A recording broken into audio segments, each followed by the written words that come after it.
Salut les gars! Salut les amis, comment vous allez aujourd'hui? Alors, je suis super contente de vous retrouver sur ce podcast. Bienvenue sur Destination, ton podcast pour parler de running, de dépassement de soi et de parcours de vie pour avancer tous ensemble vers notre destination. Alors, pour ceux qui ne me connaissent pas, je m'appelle Emilienne. Just Amy sur les réseaux sociaux si vous me suivez. Just Amy, c'est vraiment pour ceux qui me suivent depuis longtemps, depuis ma chaîne YouTube, sur Instagram et tout. Sinon, Amy, ça va très bien, puisqu'on est entre nous, on est intime. On est là pour passer un bon moment et aujourd'hui, on va passer un moment assez particulier. Donc, je vous invite à prendre place sur mon canapé. Donc, pour ceux qui regardent en vidéo, vous voyez que j'ai fait un petit setup. J'espère que vous appréciez la vidéo. Mais en tout cas, je suis très contente de vous recevoir. Donc, juste au début, pour un petit disclaimer, je dis Nzele. Je suis sûre que ma mère dirait que je le dis mal, mais c'est Nzele, les gars. Donc, ça veut dire bonjour en bamileke, qui est ma langue natale. Donc, je viens du Cameroun. C'était juste un petit point histoire. Mais en tout cas, les gars, avant de rentrer dans le vif du sujet, je voulais juste vous dire comment vous allez. Comment vous allez réellement? Comment ça va? Moi, personnellement, ça va bien. Pour ceux qui sont sur le podcast depuis un petit moment, donc le podcast, il a démarré en octobre 2025, au moment où je préparais le semi-marathon. Le dernier épisode qu'on a fait, c'était sur comment trouver son talent. Et c'est vrai que moi, trouver mon talent, trouver ma passion et choses qui m'animent, j'ai souvent regardé aux autres pour me dire « Ah, comment les gens ils font pour être tout le temps animés, tout le temps bien, etc. » C'est quoi, moi, mon talent? C'est quoi la chose, ce don particulier que Dieu m'a donné, que je peux répéter, et dans lequel je prends plaisir? Donc, la course, forcément, parce que là, je suis là pour ça. On parle beaucoup de courses. Mais j'ai trouvé mon second talent. Donc, vous irez l'écouter dans l'épisode 8. C'est celui qui est sorti juste avant les fêtes. Et donc, ça fait un petit moment qu'on ne s'est pas retrouvés. Vous m'avez manqué. J'espère que je vous ai manqué aussi parce que pour moi, c'est un honneur et un réel plaisir d'être dans vos oreilles. Et à chaque fois que je me pose pour faire un épisode de podcast, je me dis... Quelle grâce. Vraiment, je suis trop contente. Genre, c'est vraiment un moyen de communication que je trouve super sympa parce que tu peux être super intimiste avec les gens et puis vous êtes vraiment posé. Alors moi, ça me fait un peu bizarre parce que ça fait longtemps que je suis plus sur YouTube. Donc, ça fait longtemps que j'ai pas parlé face caméra. Je peux juste pour vous dire que ça fait au moins je sais pas combien de prise. Je trouve ça super intéressant, le podcast, parce que ça t'amène à pouvoir parler beaucoup plus longtemps, parfois de sujets très précis et très profonds, tout en créant une proximité assez sympa parce que être dans les oreilles de quelqu'un, c'est quand même un truc de fou, hein. Genre, parce que les gens d'habitude, ils écoutent la musique. Donc, si quelqu'un écoute ton podcast, c'est déjà que ta voix est très bien. Mais au-delà que ta voix est très bien, vous êtes potentiellement très intéressés. Bon, Amy, tu parles beaucoup. Il faut qu'on avance. Et donc, dans l'épisode 8, je vous avais dit que je vous partagerai la clé, en tout cas, une des clés qui m'a permis de trouver mon talent. Et cette clé, en réalité, on la possède déjà tous. Souvent, juste, on la met pas dans la bonne serrure. Oui, je suis dans les métaphores. Mais tout ça pour dire que c'est quelque chose qu'on a en nous, mais c'est simplement quelque chose qu'on a peur d'affronter. Alors, juste pour vous dire, prenez un papier, un stylo. Si vous êtes en train de cuisiner, en train de courir dans votre voiture, whatever, c'est un bon moment parce que c'est souvent un moment où on est avec soi-même. Donc, je vous invite vraiment juste à vous ouvrir. Je dirais que cet épisode est vraiment là pour nous pousser un petit peu dans nos retranchements, mais toujours dans le bon état d'esprit parce qu'on est quand même là pour rire, pour passer un bon moment. Je veux pas que vous pleuriez, mais si vous pleurez, ça veut dire que le travail fonctionne bien. Ou si vous vous dites ah ouais, franchement, j'aurais dû faire ça. Ah ouais, c'était plutôt comme ça. Ça veut dire qu'on est sur la bonne voie. Dernière petite annonce avant de continuer. Alors, les amis, cette année, donc en 2025, j'ai commencé ce podcast. C'était pour moi un truc super bien. J'avais aussi sorti un carnet qui s'appelait Carnet Destination, qui est autour de la mode, de la passion et de la confiance en soi. Et en fait, si vous avez écouté dans l'épisode 5, je vous parle un peu de ma vision de destination. Et cette année, je prends une sorte de pas de foi et j'aimerais faire une exposition, donc qui n'est pas seulement autour du talent que j'ai trouvé dans l'épisode 8. Oui, vous devrez l'écouter parce que je ne vais pas vous dire de quoi je parle. Mais la destination, c'est pas seulement le podcast. Destination regroupe en réalité toutes mes passions et toute mon identité en tant que moi, Emilienne, et tout ce qui accompagne Emilienne. Et je veux créer une exposition où les gens, quand ils vont aller dans l'exposition, ou mieux, quand ils vont ressortir de cette exposition, ils se diront « Tout est possible » à celui qui apprend à se connaître, à celui qui explore et celui qui ose faire les choses. Et c'est vraiment ça ma devise cette année, c'est faire les choses pour être là où je dois être. Et je veux vraiment que la peur, elle arrête de m'emprisonner. Et du coup, on en a quand même parlé dans plein d'épisodes parce que chaque épisode de destination et chaque épisode où on parlait que ce soit de la course au semi-marathon jusqu'à arriver à comment trouver son talent, on faisait toujours un parallèle entre la course, mon entraînement, mais aussi des facettes de nous-mêmes, des traits de personnalité qu'on a soit soit forgés en étant petits, soit qui nous ont accompagnés tout au long de notre vie et on trouvait un petit peu comment mettre en place, ça peut être des nouvelles habitudes, comment affronter la peur, comment affronter le doute, comment gagner en endurance dans nos projets, pourquoi on abandonne des choses qui nous tiennent à cœur. On a vraiment essayé ensemble de trouver des réponses à certaines problématiques de vie qui nous habitent au quotidien et comment le sport vient renforcer un petit peu notre identité et comment il nous permet finalement de nous mettre un petit peu face à nous-mêmes. Je spoil de ouf. Mais si vous avez vu sur Instagram, j'ai quand même déjà annoncé donc sur mon Instagram, l'Instagram du podcast qui est destination.podcast. Destination podcast. Ok. Quelle mauvaise pub. Donc en tout cas, c'est ça. En 2026, j'aimerais donc faire une exposition, l'exposition Destination, qui va exposer mon art et en même temps qui est vraiment un espace où j'aimerais qu'on puisse se retrouver pour chacun se dire ok où on en est, où on est en train d'avancer et comment on continue à avancer vers notre destination et vraiment qu'on puisse s'épauler, s'encourager et se dire que tout est possible à celui qui croit, qui travaille pour, qui se connaît et qui ose. Je pense que oser, c'est vraiment la chose qui doit rester dans notre tête, vous voyez. Alors aujourd'hui, je vais vous faire voyager. Ou je dirais plutôt qu'on va voyager tous ensemble parce que oui, on a dit qu'on est des potes et tout, donc on va voyager ensemble. Bien sûr, on n'a pas besoin de prendre de tickets. Ne vous inquiétez pas, je m'occupe de tout. Et je vais commencer par une phrase d'un célèbre, non, c'est pas vrai, Mylène, je ne sais pas s'il est célèbre, d'un psychiatre et psychologue qui s'intéressait à la psychologie analytique et il s'appelait Carl Jung. Alors j'espère que je dis bien. Et donc il dit une phrase, plutôt une citation. Maintenant que c'est une situation, écoutez bien. Celui qui regarde vers l'extérieur rêve et celui qui regarde vers l'intérieur se réveille. Vous avez 3 heures. Ouais. Et donc les amis, aujourd'hui, sans roulement de tambour, nous allons parler d'introspection. Alors l'introspection, je pense que c'est quelque chose qu'on a tous entendu parler, mais je pense que c'est une habitude. Comme on a un peu parlé dans l'épisode 3 sur les habitudes, on a légèrement parlé, et moi je vous en ai parlé un petit peu au fur et à mesure de mes épisodes. Mais aujourd'hui, on va se concentrer vraiment sur l'introspection. Qu'est-ce que c'est que l'introspection ? Et comment ça peut radicalement, vraiment sans euphémisme, changer notre vie. Oui, parce que pour ceux qui ne me connaissent pas, je suis un petit peu dramatique, donc des fois j'extrapole les choses. Mais pour de vrai, l'introspection a un pouvoir sur notre vie, parce que bon, je spoil j'avance un petit peu trop vite parce que je trouve que ce sujet est super intéressant. C'est vrai, le fait de se connaître, je pense que toute notre vie, on essaie d'apprendre à se connaître. Mais l'introspection demande beaucoup de choses qu'on va voir ensemble. Alors, si vous vous rappelez, tout à l'heure, je vous ai demandé une question super simple quand j'ai commencé l'épisode et je pense qu'on le fait tous un petit peu. On dit salut, ça va? Et je vous ai demandé comment vous allez. Genre, comment vous allez vraiment? Et ça, c'est une question qui peut paraître super banale, mais je vous promets que quand vous vous posez cette question à vous-même, c'est vraiment life-changing. Moi, j'ai pris cette habitude quand je me réveille parce que, en gros, il y a un truc bête, mais moi, je ne sais pas préparer mes affaires à l'avance. Dans le sens où je m'habille en fonction de mon humeur. Alors, je ne sais pas si c'est une bonne ou une mauvaise chose, mais moi, je m'habille vraiment en fonction de comment je me sens. Donc, et quand je me réveille, la première chose que je me dis, comment tu te sens, Amy? Est-ce que tu as bien dormi? T'es de quelle humeur là? Comment tu vas? Genre, vraiment, je me pose cette question à moi-même, je ne suis pas folle. Et en réalité, se parler à soi-même, c'est vraiment bien d'avoir comme un dialogue intérieur. Les comportementalistes, ils expliquent que les conversations intérieures, généralement, elles viennent de quelque chose qu'on essaie de refouler. Donc ça peut être simplement, tu as fait un mauvais rêve, ou ça peut être un événement qui s'est passé la veille, ou un message que tu reçois le matin. En tout cas, il y a quelque chose qui va déclencher cette conversation que tu as. En tout cas, si c'est ce que tu fais régulièrement. Moi, je pense que, bon, de base, j'avais cherché pour dire que les gens qui se parlent tout seuls, ils sont hyper smart, etc.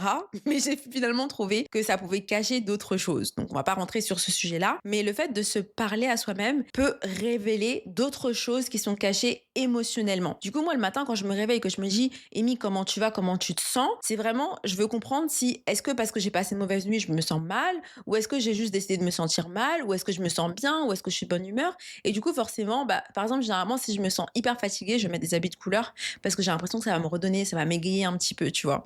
Et donc, nous, c'est ça, on va un petit peu s'adresser sur ça. Le fait, il y a beaucoup de choses qu'on a vécues dans notre vie qui vont venir nous façonner et qui vont venir déclencher des choses en nous, qui vont révéler certains traits de notre personnalité, mais qu'on décide souvent d'ignorer ou de ne pas faire face. Alors, je vous explique un petit peu comment va se passer l'épisode. Dans un premier temps, on va vraiment parler de l'introspection, ce que c'est que l'introspection, on va donner la définition dans ces grandes lignes, et puis je pense que on sait un petit peu un petit peu près tous c'est quoi, mais c'est important de remettre un contexte et de mettre des mots clairs et précis sur ce que c'est que l'introspection. Ensuite, ce qu'on va faire, c'est qu'on va faire le lien entre la course. Oui, vous pensez quand même pas qu'on va pas parler de sport. Entre la course et l'introspection. Vous le verrez, on en a beaucoup parlé dans l'épisode 1 et 2, où je parlais de l'athlétisme et de l'endurance et comment mon amour pour le sport est né. Et on va finir l'épisode en simplement, je vais vous partager 3 outils concrets qui vous permettent de faire une introspection. Et à travers ces outils, qu'est-ce que ça peut... Enfin, comment ça peut vous aider finalement? Comment vous pouvez l'appliquer littéralement pour vous-même? Et je vais bien sûr vous partager un petit peu de mon expérience parce que je suis là pour ça. Je me dis, vous savez, moi, ce que je trouve qui est super intéressant dans la vie, c'est d'avoir des témoignages de gens autour de nous. Souvent, les témoignages, c'est ce qui va te permettre de continuer d'avancer. Et si toi, tu as déjà vécu quelque chose, c'est bien de le transmettre à la personne suivante. Et les témoignages, c'est tellement fort. Ça permet vraiment d'avoir un angle de vue et une autre perspective sur des situations dans lesquelles on est. Donc aujourd'hui, c'est mon témoignage, si vous ne l'avez pas compris. Pour revenir un peu dans l'épisode 1, je ne sais pas si vous vous rappelez, je vous parlais de comment le sport il m'avait façonné en tant que personne et tous les traits de personnalité que ça avait... tous les traits de personnalité que ça avait créé en moi. Et je vous disais aussi que dans le sport, en tout cas, je pense que dans tous les sports, mais je vais prendre la course puisque c'est le sport que je maîtrise. Dans la course, il y a quelque chose de fondamental, c'est que quand tu décides d'aller courir, tu cours toujours avec un objectif en même temps que tu décides de faire un run. Que ce soit un run de 5 minutes, de 10 minutes, de 10 kilomètres, whatever, tu vas toujours avoir un objectif. Parce que tu peux jamais travailler et ta durée et ta distance et ta vitesse. Tu peux pas travailler, je sais pas moi, un 200 mètres comme tu travailles un 10 kilomètres. Chaque course a son propre objectif. Mais pour qu'un objectif soit atteint en course, il faut que tu sois très honnête avec toi-même. Donc, comment tu te sens durant la course, avant la course, comment s'est passé ta nuit d'avant, est-ce que tu cours le matin, est-ce que tu cours le soir, etc. Toutes ces informations elles sont super importantes parce qu'elles vont déterminer comment ta course va se passer et si tu vas réussir à atteindre l'objectif. Et quand tu cours, le plus important, c'est pas toujours la course, c'est vraiment comment tu te sens à la fin de la course. Si à la fin de la course, tu te sens bien, c'est que ton parcours a bien été fait et que du coup, tu as été un bon coach pour toi-même. Mais si quand tu finis ta course, tu te sens mal, ça veut dire que tu as fait des erreurs le long du parcours et que tu n'as pas été complètement honnête avec toi ou pendant la course, tu t'es laissé pousser des ailes. Et comme dans la course, comme dans la vie, c'est ce qu'on fait. On dit toujours qu'il faut toujours savoir pourquoi on fait les choses et c'est ça. Et c'est ça que je voulais vous partager.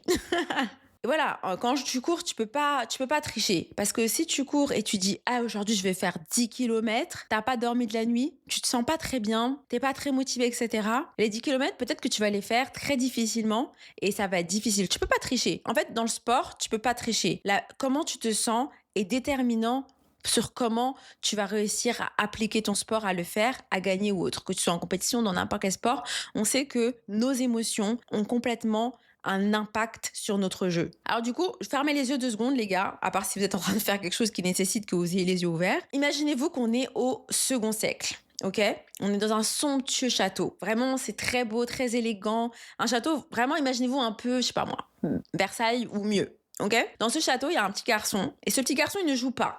Enfin, il ne joue pas genre foot, whatever. Ce petit garçon, il lit. Il lit beaucoup.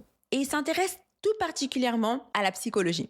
Ah oui, cet enfant est doué. Vous me direz, il est très doué. Il s'intéresse à la psychologie à un si petit âge. Et ce garçon, il est passionné d'un courant particulier. Il est passionné du stoïcisme. Alors là, on se remet un petit peu dans nos cours de philo. Je vous avoue que moi aussi, j'avais quand même oublié c'était quoi le stoïcisme.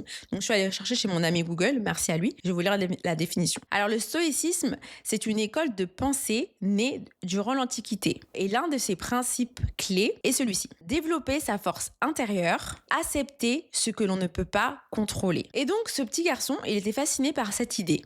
Vous avez bien écouté, hein. Développer sa force intérieure et accepter ce que l'on ne peut pas contrôler. Et cette fascination, en fait, elle l'a jamais quitté. Il a toujours été animé par le fait de savoir comment je peux me connaître intérieurement et comment je peux accepter que toutes les choses qui se passent dans ma vie, dans l'existence, je peux pas forcément toutes les contrôler. Et donc, il a grandi avec cette idée-là de rechercher ça. Il est devenu empereur, il gérait des bataillons de guerre et ce qu'il faisait à chaque soir, c'est qu'il écrivait ses pensées. Il écrivait comment il se sentait. Ou en fait, il écrivait ses luttes intérieures, ses doutes, ses peurs, ses aspirations, ses craintes. Vraiment, il il se livrait à cœur ouvert, tout simplement. Et le but pour lui, c'était de devenir un meilleur dirigeant, mais surtout de devenir une meilleure personne. De ses écrits sont nés plusieurs ouvrages, donc 12 ouvrages précisément, qui s'appellent Les pensées pour moi-même. Et ce petit garçon, il s'appelait Marc Hiller. C'était un empereur romain.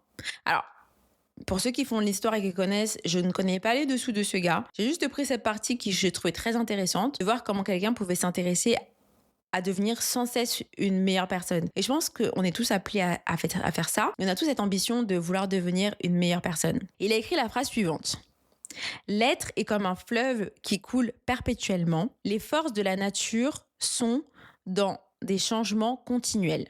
Et en fait, lui, Marc Hiller, il s'intéressait à une chose. Il voulait savoir comment faire pour avoir la tranquillité d'esprit. Et je me suis dit, finalement, les amis, est-ce que la vie, c'est pas ça? Est-ce que c'est pas de trouver la tranquillité d'esprit? Et quand on fait de l'introspection, vous vous rendez compte qu'il est très difficile d'en faire une finalement. Parce que finalement, comment faire pour être tranquille d'esprit dans un monde où on est animé constamment, où nos pensées, elles sont toujours en alerte, où on nous demande tout le temps d'agir, de créer, de faire, de travailler, de composer sans cesse et sans cesse et sans cesse, parce que nous sommes la société.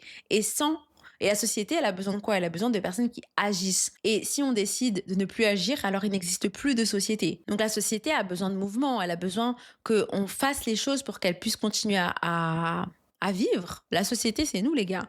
Là, on dirait que je suis en train de vous recruter pour un truc anti-société. Non, à la surproduction. Bref, tout ça pour dire que finalement, nos pensées, elles sont éparpillées. Nos pensées, elles sont jamais au bon endroit. On a du mal. Est-ce que ça vous arrive de vous ennuyer? Genre en 2026, dites-moi, est-ce que ça vous arrive de vous ennuyer? De juste être là et de rien faire? Franchement, soyons honnêtes, moi ça m'arrive très très très peu, mais j'essaie à me forcer à m'ennuyer. Par exemple, on va dire quand je vais faire à manger, je vais rien mettre, je vais pas écouter de musique, je vais pas mettre de film ou quoi que ce soit. Je vais juste être moi avec mes ingrédients et parfois je me parle à moi-même, comme je le disais au début. Je suis pas folle, c'est juste que j'ai un imaginaire très très développé. Et en fait, l'introspection, c'est ça. Elle nous demande d'être complètement à contre-courant de ce que la société nous demande. Donc, d'agir. Elle nous demande de faire une pause, de prendre un step back, vraiment de se poser comme ça et se dire, toi, t'es qui, toi? Je suis Pamela. C'est la seule rêve que je connais. Elle nous demande simplement de faire une pause, de ralentir et de se poser des questions honnêtes. Il y a une phrase que Descartes, il dit, je pense, donc je suis, et il nous rappelle une chose essentielle, le simple fait de douter prouve notre existence. Donc, pour moi, l'introspection, ça va être exactement ça. C'est finalement un acte conscient entre le doute et la lucidité. Si je doute, je vous lis ce que j'ai écrit parce que c'est dur de le dire comme ça. Si je doute, je dois être pour avoir pleinement conscience de moi et faire face à moi. Ok? Désolée, là on part en cours de philo. Accrochez-vous, mais restez avec moi. Le verbe introspecter, il a d'abord été utilisé dans un contexte d'examiner attentivement ou de se pencher sur quelque chose. Le sens plus introspectif du terme introspection, c'est celui de se tourner vers soi-même.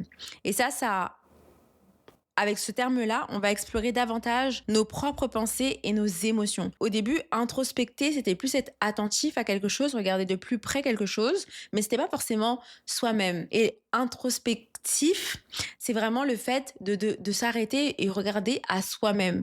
Du coup, sortir de ces pensées que l'on ressent. Donc, faire plus face à nos émotions. Et plus on fait de l'introspection, plus on comprend nos émotions et donc plus on se connaît. Comprend comment on peut réagir face à telle ou telle situation. Ok, maintenant qu'on est clair sur l'introspection, qu'on a mis en contexte un petit peu comment on faisait introspection, on se met en retrait, on sait ça veut dire quoi, introspection.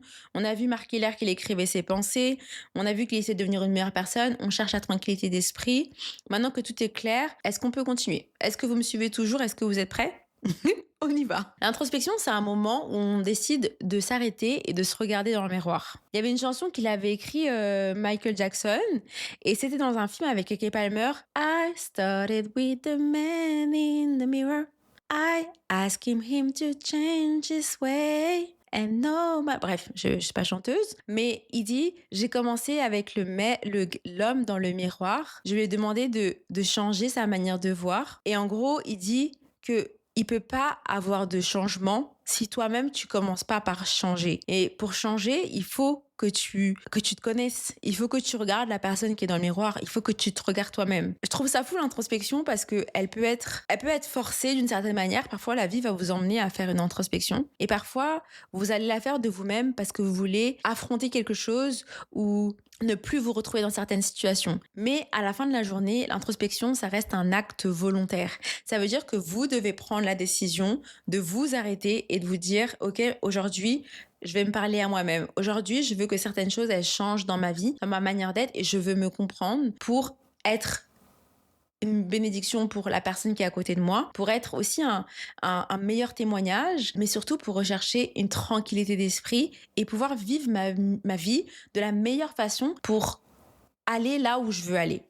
Vous voyez? Et personnellement, moi, j'ai vécu une petite introspection forcée. On va dire que l'année 2025, c'était pas une année facile. Et pendant une période, j'étais très triste, j'étais très en colère, j'étais très déçue des situations que j'ai pu vivre. Et sauf que j'étais dans une répétition de j'avais l'impression d'être dans l'injustice de la situation, l'injustice de la vie. Alors j'étais en mode oui, mais c'est pas de ma faute. Oui, mais moi j'ai pas demandé est-ce que ça se passe comme ça. Et en fait, à un moment donné, je me suis dit, tu sais, dans une situation, rien n'est jamais noir ou blanc dans une relation, peu importe. Mais qu'est-ce que ça révèle de moi, ce qui s'est passé?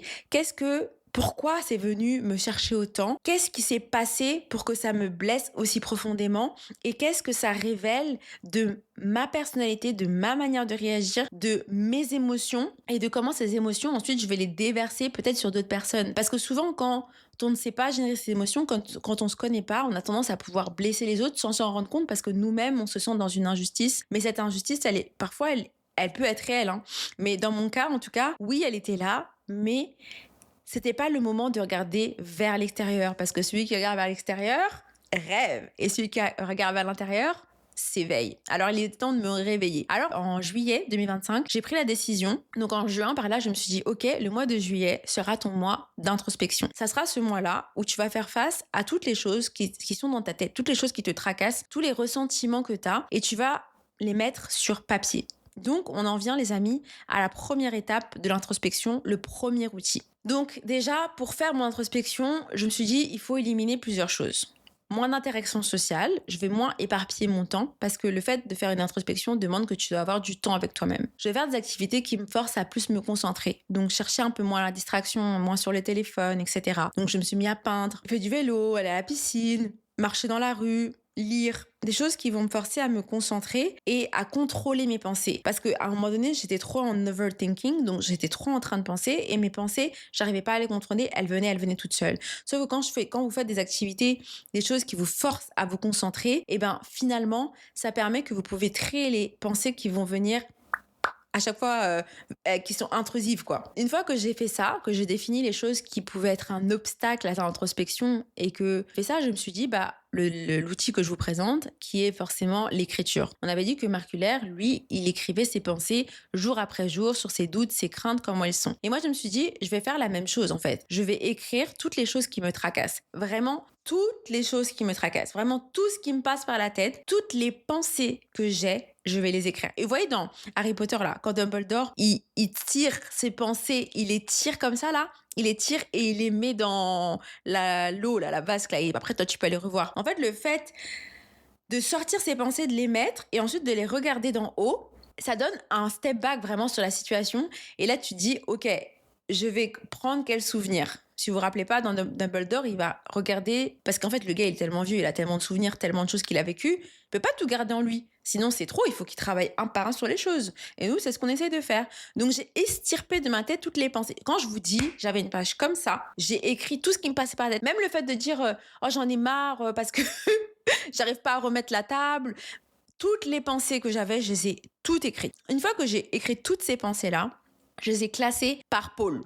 Genre finance, avenir, travail, papier. Enfin bref, j'ai fait des pôles parce que forcément, il y en a qui se recoupent, qui vont ensemble. Et l'objectif, il était super simple. C'était de sortir toutes les pensées de ma tête et de mon cœur. Une fois que c'était sur papier, je vous jure, ça m'a déjà enlevé un poids. C'était tellement bien. Et les questions finalement qu'on essaie de répondre, elles sont les suivantes. Et les questions que j'ai essayé moi de répondre, et aujourd'hui, ces questions-là, je vous les pose à vous-même. Donc si vous voulez prendre un petit temps juste pour les noter, comme ça, vous pourrez le faire aussi chez vous. Quand on fait de l'introspection, on essaie de répondre à 3 questions différentes. Bien plus, ça dépend du but de votre introspection. Donc, pourquoi on fait ce qu'on est en train de faire? Est-ce que c'est la bonne chose à faire? Et comment on se sent en ce moment?